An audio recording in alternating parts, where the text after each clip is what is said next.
You got to remember, I'm from New Jersey, and we don't sing it, and then that'd be like, we start with a yo. Someone's about to get their ass whooped. You know what I'm saying?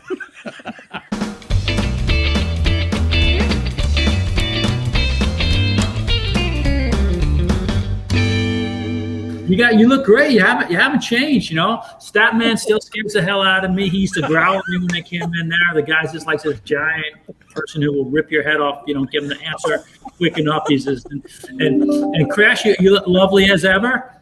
And Eddie, you and I, we're like brothers from another mother. We're just we're like fine wine, man. It's you're still looking great in shape.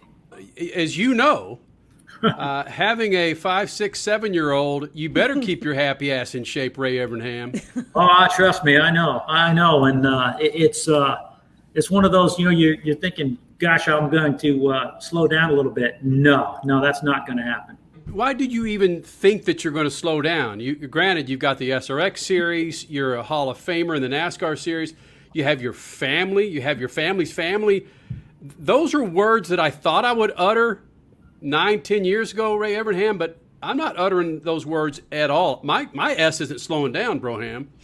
Well, you still love what you do, right? So you find ways to do it, but you can't tell me now, like me, slowing down is I'll take an afternoon, or I'll take a weekend, or I'll take a 4-day weekend. I'll do something, that I might not have done. And you take those mental breaks. This morning we went, Kate's trying some horse stuff. We're still into horsepower, just one at a time. I had a horse when I was a kid, and I enjoyed it. So I went there this morning with her and spent some time with her. So you take those breaks during the day. You still got a lot of stuff going on that you're doing, but I do take those breaks. Has she ever expressed interest? Of course, talking about your daughter Kate, has she ever expressed interest in the car form of horsepower? She's really funny about stuff like that because she really loves the horses and she's committed. But she'll say something like, "Hey, what about that quarter midget thing we talked about?" One car that is it's a really wild machine. I don't know if you've heard the Ghost, the car that we won Pikes Peak with. It's a 1936 Chevy that does 200 miles per hour. It's a crazy fast road race car. But she's all about the Ghost. She doesn't even want to mess with any smaller things. She wants to go straight to the Ghost. So I told her, you might want to get a little experience before you jump in that thing. But so right now she's pretty committed to it. Her horse's name, her pony's name is Alphabet Soup, and call him Alfie. And he's a lot like her. He's got a little attitude, and he likes to play tricks on people. He bit me right on the butt this morning, little bastard. Oh. So when she made some noises about wanting to be in the motorsports world, is that where you sat down with Smoke and decided to start SRX? No, I have talked to Smoke on occasion about having kids, and I think it'd be great. I think he'd be a great dad. So hopefully they head down that road. But don't tell him I said that. No, we talked with him about that last week. Actually, he was telling us all these stories. Yeah, he's ready. I think he is, and again, I think he'd be a great dad. Now, you can bet his kids, with Leah, would be kind of like me and Aaron. At some point, you're going to cross that bridge because it's all that we've ever done. So, between her dad racing and her mom racing, so at some point, I know that we're going to get there, and we'll see. And all I can do is let her choose. But I tell everybody I'm not going to force her in that direction. But if she goes, she's going to have some fast cars. I like that. Well, but and let me jump in here. That's the problem that I have, Ray. Is I've played soccer since I was 5, 6 years old, before it was cool to play soccer, and I continue to follow soccer. And I played through college, and I've got my daughter playing soccer now. And I was just thinking about this earlier this week, where I've got to get her away from the teat because I'm her coach. And I've got to get her with a coach that's not afraid to go after her and teach her things that, frankly, either she won't listen from her old man, or her old man doesn't want to, jump down her throat because she made that mistake. And I don't know where you are in that with your kid. Well, again, with the horse stuff, I kind of stand back and know a little bit, but she'll tell you like, "Dad, I got this," but she does have a lady that does help her in training and whatnot and teaches her. And that's just the way kids are. They're not going to pay attention. And the hardest thing, even when you do get her a coach that, you're going to say, okay, take it over. It's for you to stand back and go, oh, that's wrong. No, we shouldn't be doing that. Because that's the problem with people like us. John Bickford, Jeff Gordon's stepdad, was telling me, when Leo wanted to run the quarter midgets and Jeff was taking him there, Jeff Gordon is like all over, we got to move the rear. We got to do this. We got to make it bigger. He needs bigger motor. And John's like, Jeff, you just need to step back and let's teach the kid how to drive it before you make him go 200. You know what I mean? It's like, so it's just, so I know Jeff and I kid around about that, but yeah, with the quarter midgets, with his kids, I guess I'd be the same way. I can't tell the difference between getting ready for the Daytona 500 and getting ready for my kid's quarter midget race. Same level of intensity. Probably not the best thing for a 6-year-old. Nah, it's A-okay. She's got to learn to be competitive real fast. Yeah. You brought up Jeff Gordon, so that reminds me of something that I've wanted to ask you since the beginning of the SRX series. What drivers were you not able to invite this year that you maybe have on your future to-do list? Would Jeff Gordon be one of them? Would a Lando Norris from Formula One or Ron Capps from drag racing? Who are some of the other names that you would love to invite and get over in the SRX series? Well, I had great conversations with Jeff and with Dale Earnhardt Jr. and timing's just not right, for either one of them. Would love to have either of those guys in the series. Obviously we're good friends. Jimmy Johnson, would love to have him in the series. Travis Pastrana, Ken Block, yes. Certainly people like that. We've even, spoken to guys, and certainly Caps. We're looking at doing somewhat of a drag race team, if you will. I want to get some of those guys involved. So actually Caps and Cruz, I've raced for both those guys, so they've got some experience. I threatened to tell Tony that I was going to send Leah to some driving schools so she'd have to, race against him and see how that goes and see how competitive he is. But there's a number of drivers. Mark Webber was supposed to come over with us and couldn't because of all the travel and whatnot. So I'd love to have him get over. The good news is we've got just a ton of people calling that want to do it. And I would, as we had Bill and Chase Elliott race together. Hailie Deegan's got a fairly famous dad that I think would be there. You go race on the dirt. You know what I mean? So, so we've got a lot of different things. What I'm trying to figure out right now is that format. I really liked having 10 regulars and bringing in some, rotating 2 or 3. Maybe we'll only have 8 or 9 regulars next year, and then rotate more drivers in because we can get more guest drivers that way. We've had a lot of current drivers call us and say, man, I'd like to run a race or two. So, and there's, guys like Jensen Button, certainly we've talked to him, as I said, Mark Webber, and, you'd be surprised at the active guys that would love to come in and do a guest appearance. And girls, I don't want to keep saying guys when I say guys. We get it.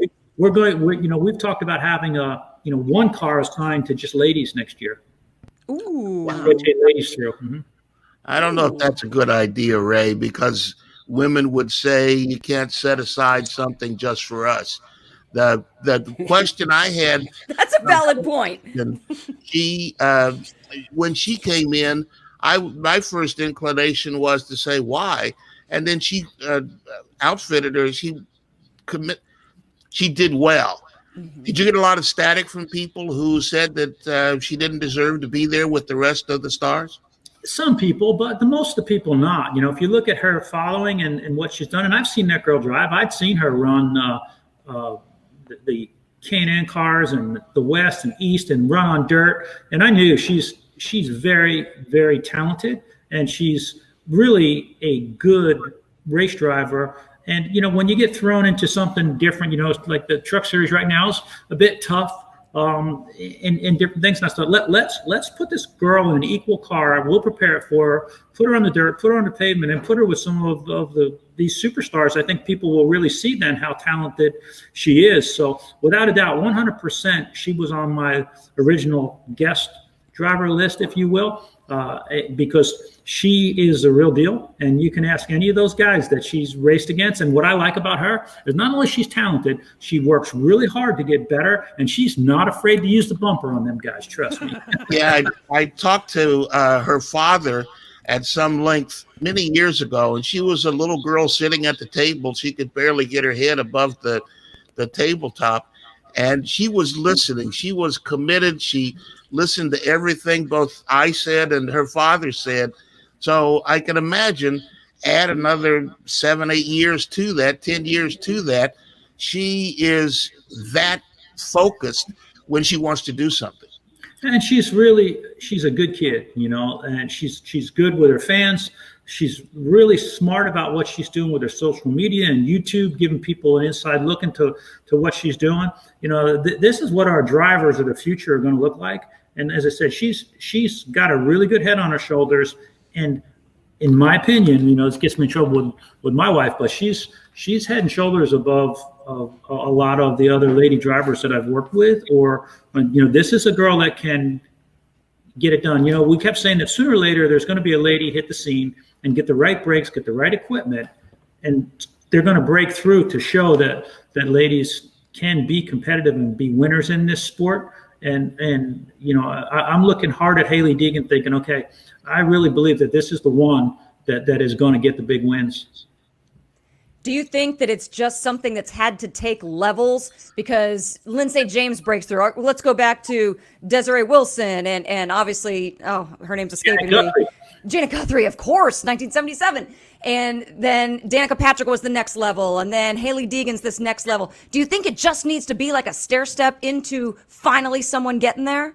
I think it is. Unfortunately, that's just the way it is. When you have to keep breaking through, breaking the ice and then proving to other girls that they can do it, and starting younger and getting the opportunities. Whether or not Hailie's got more talent than Danica, or Danica was had more than Janet, or whatever.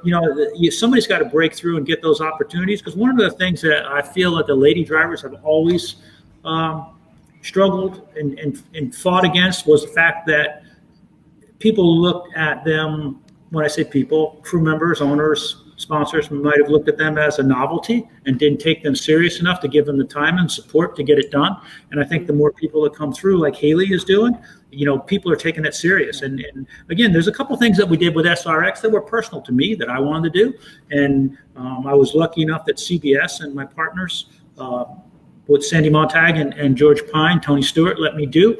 I wanted to bring Willy Ribbs back, and I wanted to bring Ernie Francis, because I feel like Willy Ribbs, had timing been different for Willy, and it would have been the 21st century instead of the 1980s, Willy Ribbs would have been American Formula One driver. He was that good. Mm-hmm. But because of the timing and the world not as open and diversity in the 80s as it is now, Willy didn't get a chance. And that always bothered me. Willy and I have been friends for a long time, and Willy is a fantastic guy, and we got to show that to the world. And then we also got to show, here's this kid, Ernie Francis, that's a lot in the same kind of position that Willy was, back in the day. Do not let this kid fall through the cracks. He's a hardworking kid. He's young, he's talented, and he deserves a shot. And, pairing those two guys in our series was important to me. I said, our series was as much about showing people there's a lot more in racing, tying the personalities. We just don't go have a race. It's not about a fast car, rules and this and that. There's a lot of personalities, and there's some depth in the sport to help entertain people. And, Willy may not drive next year, but Willy's coming back to work with me to do, whether it's driver consultant or, working, as some kind of liaison with sponsors or training or practice or whatever, because Willy could be a diplomat for any country, anytime he wanted to. He's that great of a guy. Ray Evernham joining us in the Lucas Oil Studios here at the Freak Nation. And Ray, you bring up Willy, Ernie Francis Jr.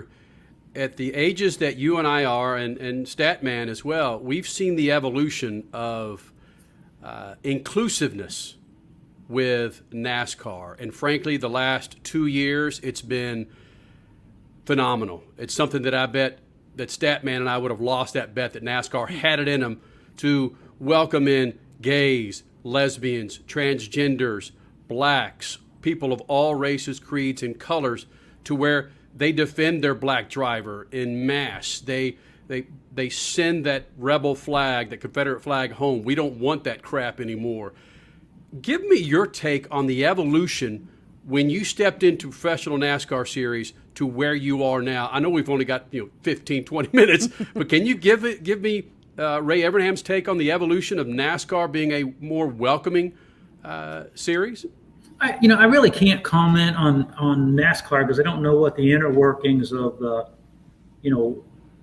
what their meetings were like, or whether their knowledge of what was going on, what it was. But I can tell you, in that time since I went into racing, there's the evolution of the world, us as people, has changed. And if you want to be a professional sport that people are going to enjoy and people are going to watch, you had better be inclusive, because the reality is, I'm one of those people that do really believe that all people are created equal, and whether with your race or your creed or your sexual preference, and I think that there's a lot of people out there now who have gotten into positions where they can speak and talk about change and actually do something about that our time has come, and it's just time for that old way of thinking, as I said, to be gone, because as our generation has grown through those times, we realize how unfair a lot of that was to many people, and it's time for that to stop. And I'm not saying that you should get because of this you should get this. I'm just saying, look, it's time that we people realize that everybody created deserves the same shot, period. And again, that's something I believed for a long time. That's the way my father raised me a long time ago. And as I said, I do not look at people based on color, creed, sexual preference, or anything like that. And because I have a platform now that I can speak about those things, I think sometimes some people, even if they feel that way, they need a little encouragement to step out and say, okay, yeah, you know what, that's right, this is wrong, we're going to choose to do things the right way. Do you, now that you are heading up the SRX Racing Series, do you feel like, even though that is your inner being and that is what you fully believe, that's how you were raised, do you feel like sometimes you still need to kind of be on a teeter-totter with how you approach things because of sponsorship dollars at stake? Like, for instance, I'm not afraid to speak my mind on social media, but I've lost a lot of followers over this last year because of it, whether it's inclusivity or just anything. At the same time, I sometimes think, oh crap, what if our sponsors with Speed Freaks don't want me being that vocal? Do you feel that way as the lead of this series? Well, there's two sides of that, right? There's the business, and then there's the morality part. And I look at it, I don't preach politics or things like that on Twitter or Instagram, because I don't feel like my platform isn't really about politics, right? That's a choice. That's whatever you choose, or debating on government issues or some of the other stupid stuff that people want to have big debate about. But I think the issues of inclusiveness or whether, I just don't feel like we have a right to sit and judge a person because of their color, their creed, as I said, their sexual preference, and that I'm willing to say, okay, look, if you don't want to sponsor me because of that's fine. You're not my kind of person anyway. And if you say, look, you can't race anymore because you believe that everyone in the world should be treated fairly and equally, well, maybe I'm in the wrong position then. But as I said, I don't, for me to stand to get in and discuss politics again, that's not, I don't believe that anybody in sports, that's not why you watch my race, to get my opinion on politics. But if you disagree, if I say, hey, look, we all deserve the same shot, whether that person is a person of color, or that person is lesbian or gay, or whatever their religion is, I will stand up and speak for that. And I can't really see how that would offend a sponsor trying to create fairness for everybody.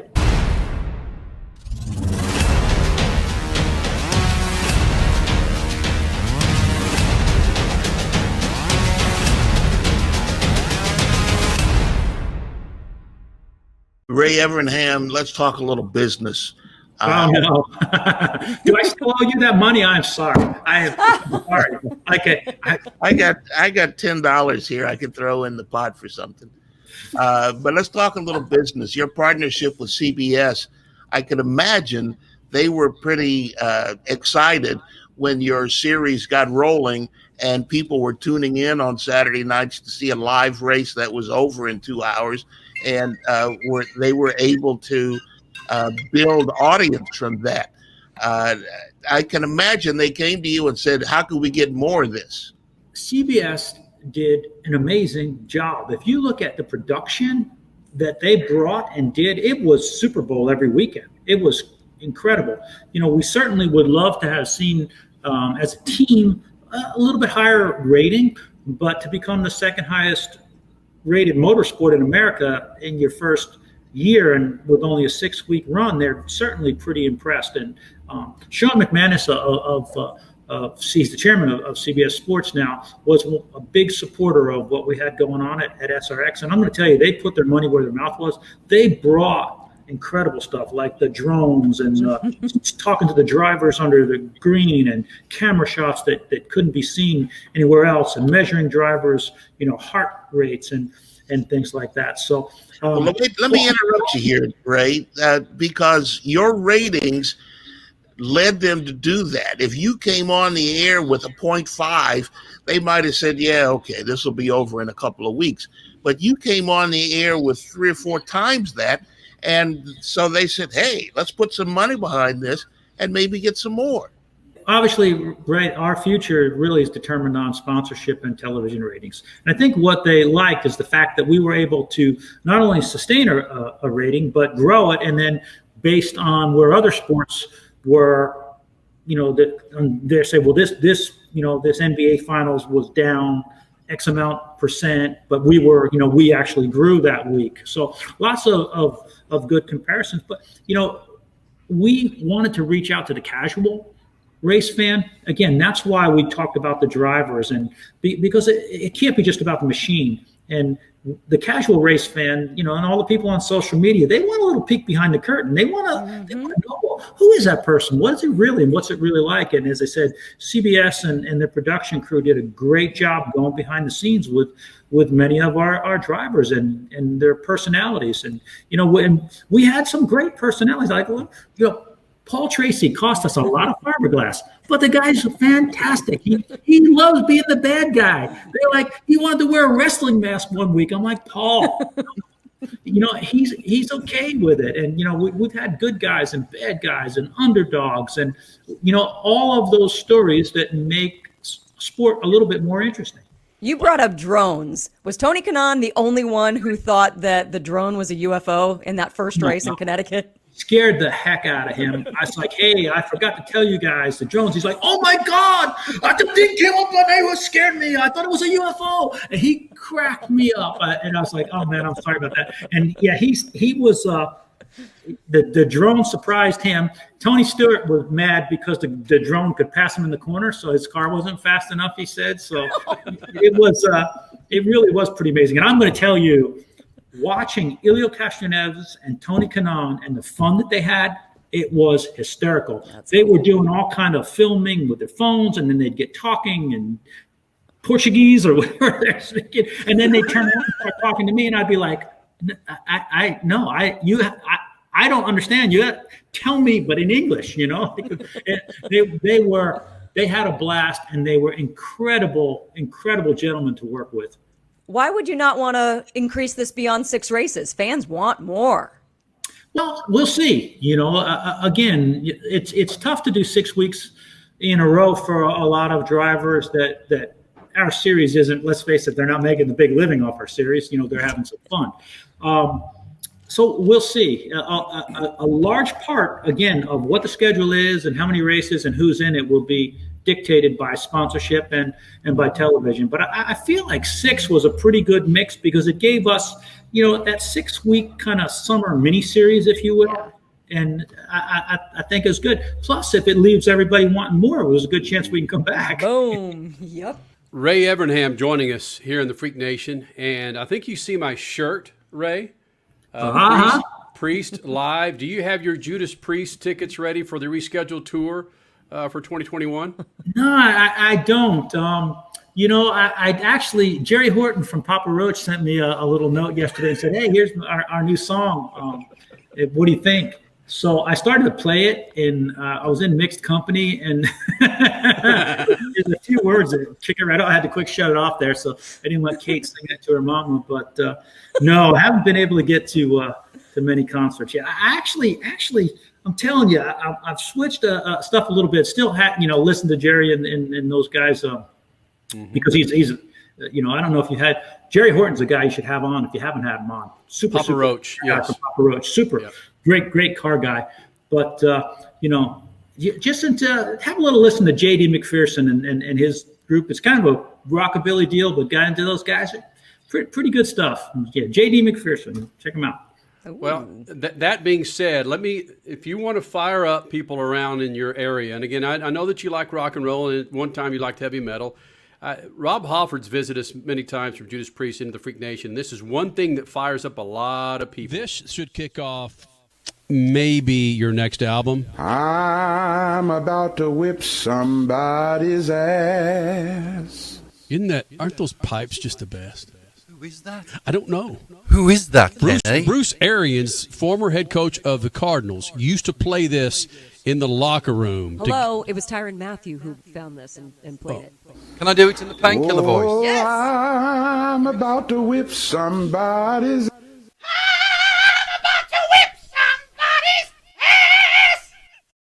Now, come on, Ray. Start off your first race of the series in 2022 with Rob Halford screaming, "I'm going to whoop somebody's ass." No, I think that would be great. Our fans would love that, But you got to remember, I'm from New Jersey, and we don't sing it, and then that'd be like, we start with a yo. Someone's about to get their ass whooped. You know what I'm saying? That's the way we put out there. There's no singing involved. At that point, there's jackets coming off and furniture moving, and it's all the rest of it. If it starts with a yo and ends up with, you know what I'm saying? Look out, it's on. There'll be some furniture moving in the room. Ray, it's been so long that you've been coming to the Freak Nation. Take a look at this shot. You saw it on Twitter 17 years ago. Wow. Look at that. That is unbelievable. Unbelievable. Right? Gosh almighty. Yep. Man, either there was a lot less gray or we were all using hair color. Yeah, maybe both. And going back to your point of the SRX series, and Tony frankly validated it last week with us, he said, frankly, Kenny, Stat, Crasher, your show has been the most fun over my career because you let drivers and motorsports personalities be who they are. It's not nuts and bolts. It's not all about racing. It's about the person. And you hit the nail on the head with the SRX series. You got to see the personalities, Paul Tracy, Doug Coby, Tony Stewart, Helio Castroneves, and even yourself. Seeing you get fired up there at the race from time to time. How about Brad Daugherty? He was so excited. He was a kid in the candy store on pit lane. I'm going to tell you, I worked with Brad at ESPN and worked with him at NBC. He is one of the funniest people on the planet. I love Brad Daugherty. We giggle like little girls when the camera's off. We say stuff like our whole deal is who can crack who up. So when the camera comes back on, you're still laughing. And I got him. I finally got him. I guess we were at Knoxville or Eldora. Oh, no, it was IRP. I got him right before the race, and he had to wave off. He had to give them a wave off. Don't come to me because he was still laughing. So it was good. Well done. What was the joke? Is it arrogant? Well, it was something I probably can't. I can't. The way I said it, we have a way of talking to one another, and I used a word together that. As wow, takes that much editing. Yeah, well, it sounds like, you remember Meet the Fockers? Yes. Martha Fokker. It sounded a lot like that, and it caught him 3 seconds before but it was the way I said it in describing what was going to happen in the race. Was Martha Fokker in the stands, or was Martha Fokker? Oh, Jesus, I'm going to get in trouble. Was Martha Fokker a crew chief?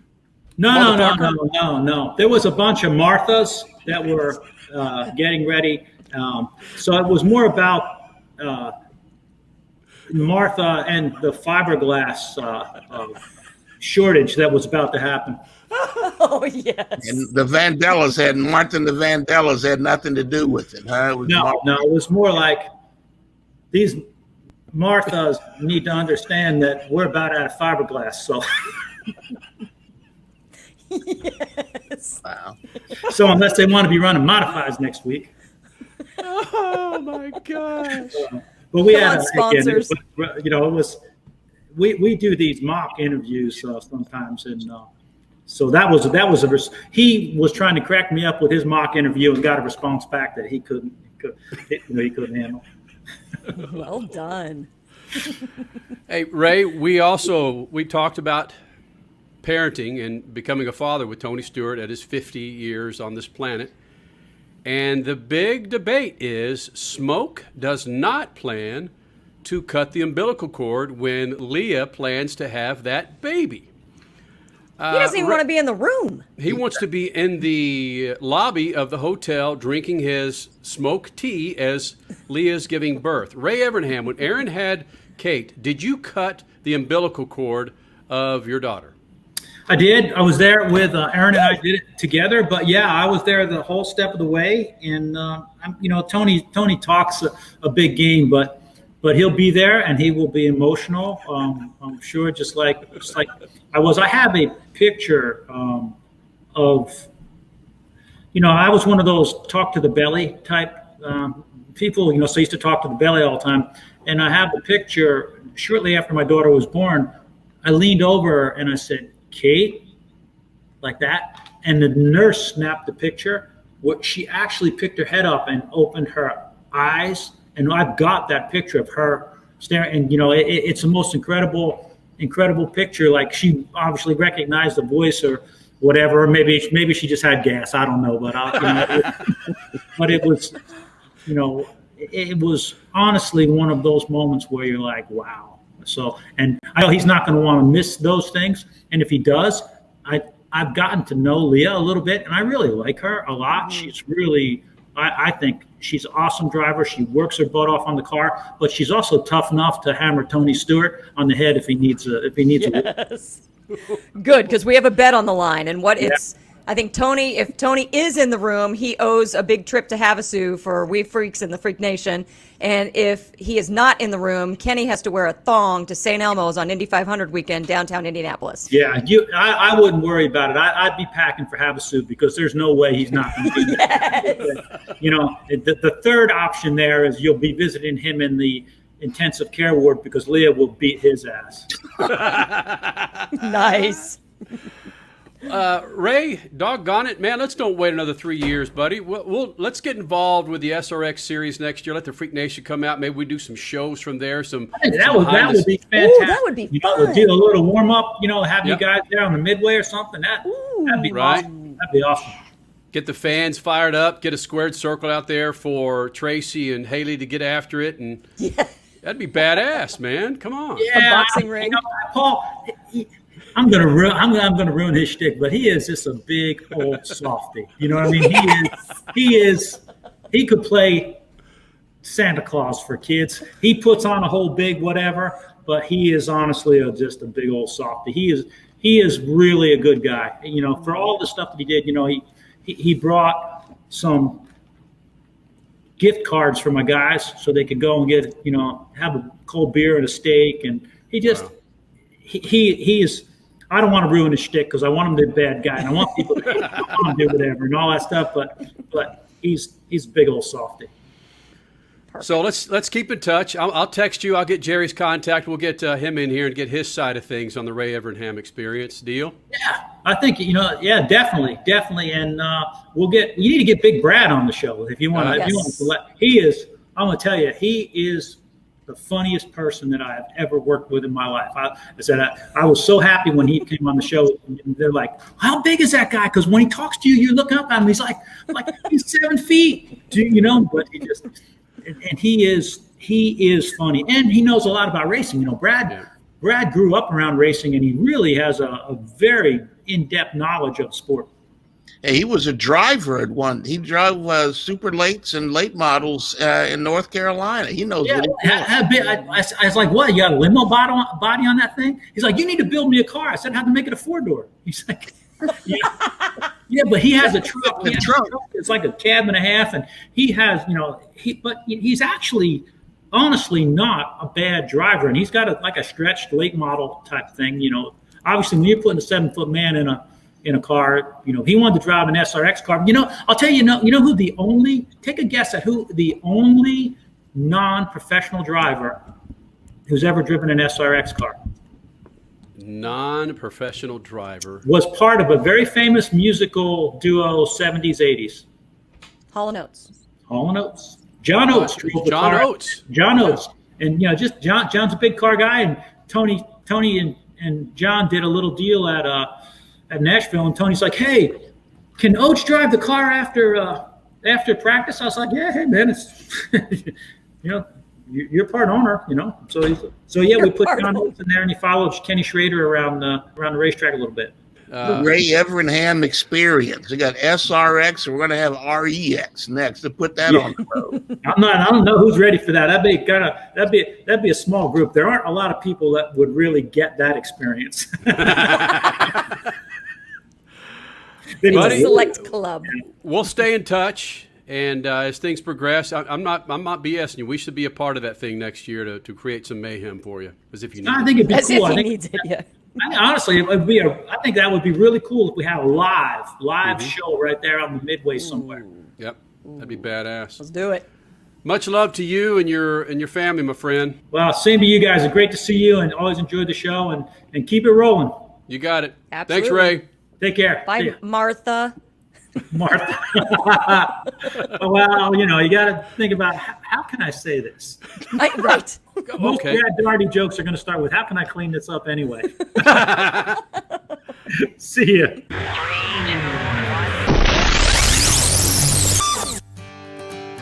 Taking care of your car is a responsibility. It ensures the long life of your car and its expensive components. That's why Lucas Oil takes automotive protection so seriously. Lucas heavy-duty oil stabilizer bonds with motor oil to shield engines from heat and wear.